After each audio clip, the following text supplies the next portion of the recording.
안녕하세요. 블로깅 큐티 채널입니다. 오늘 8월 26일 토요일이고요. 사도행전 27장 1절에서 12절 말씀입니다.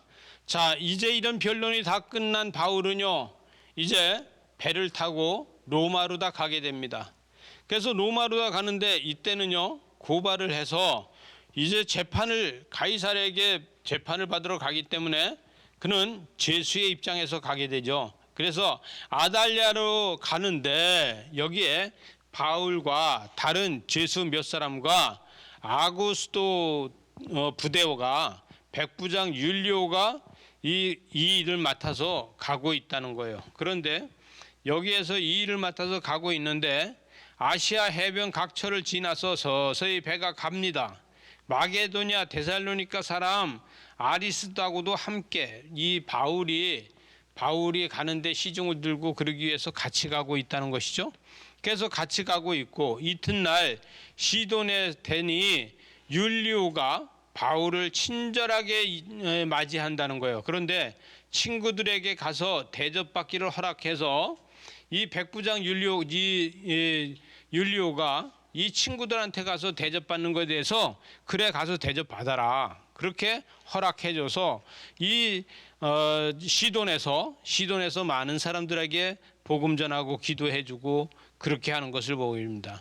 맞은편에 구브로 해안을 의지하고 항해를 하고 길르기아 밤빌리아 바다를 건너서 루기아의 무시아에 이르게 됩니다. 그래서 무시아에 이르러서 거기서 백부장이 아달랴 이태리죠. 여러분 로마로 얘기하는 겁니다. 로마로 가는 알렉산드리아 배를 만나서 거기서 배를 옮겨 타게 됩니다. 더 큰 배로. 왜냐하면 그때 당시에는 무동력선이 아니겠습니까? 무동력선이라서 사람들이 뱃노를 져서 다니는 이런 무동력선이라서 큰 바다를 건너가기 위해서는 작은 배보다 큰 배가 더 안전하기 때문에 큰 배로 옮겨 타는데 이 배는요, 알렉산드리아 배는요, 이 애굽에서부터 곡물을 실어 나르는 배예요. 그래서 애굽의 무역선입니다. 곡물을 실어 나르는 무역선을 타고서 7절에 보니까 배가 더디 가. 이것은 배가 크니까 더디 갈 수밖에 없죠. 더디 가는데 니도 맞은편에서 이 풍랑이 점점 세지고 그래서 그 배가 점점 속도가 더 느린 것을 보게 됩니다.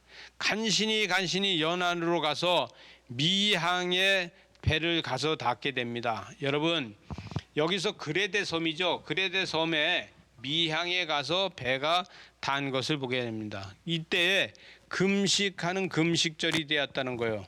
금식절이 됐는데 여행에 쉬어서 가고 모든 것이 좀 쉬어서 갔으면 좋겠는데 그렇게 되지 않다는 거죠.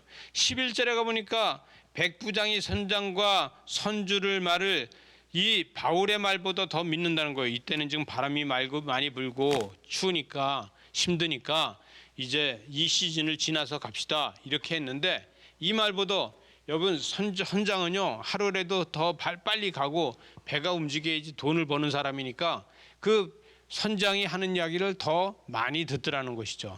그래서 백부장 율리오는 선장이 전문가지 네가 전문가냐? 그리고 선장의 말을 듣는다는 거예요. 그래서 12절에 보니까 그 항구가 겨울을 지내기에 불편함으로 거기서 떠나 아무쪼록 베닉스에 가서 겨울을 지내자 하는 자가 더 많아서 베닉스는 그레데 항구라 한쪽에 남쪽에 있고 한쪽은 북쪽에 있다는 거예요. 여러분, 그래서 북쪽으로 다 가자. 그러고서 그쪽으로 다 옮겨가서 거기에서 쉬자. 이렇게 이야기했다는 것이죠. 여러분, 중요한 것은 남쪽이냐 북쪽이냐가 아니라 안전한 게 제일 먼저입니다. 그러나 한 발자국 먼저 가는 게 오히려 더 큰 손해가 나는 일이 있죠. 돌다리도 두드려보고 걷느라고 그러는데 뭐든지 준비해서 찬찬히 가는 것이 어떻게 보면 실수하지 않는 거 아니겠습니까? 여러분, 예수 믿는 사람은 어떻게 가야 됩니까? 기도하면서 하나님께서 인도하신 건지 안 인도하신 건지 그것을 기도하면서 알아서 가는 것이 제일 실수하지 않는 겁니다. 저와 여러분이 기도로다가 승리하고 실수하지 않는 이러한 삶을 사시기 바랍니다. 기도하시겠습니다. 하나님 아버지, 어떠한 일에도 하나님 앞에 기도하면서 주님 뜻입니까? 주님 뜻이 아닙니까를 기도하면서 알아가는 이러한 삶이 되게 해서 영적으로 민첩하게 하여 주시옵소서. 예수님 이름으로 기도드리옵나이다. 아멘.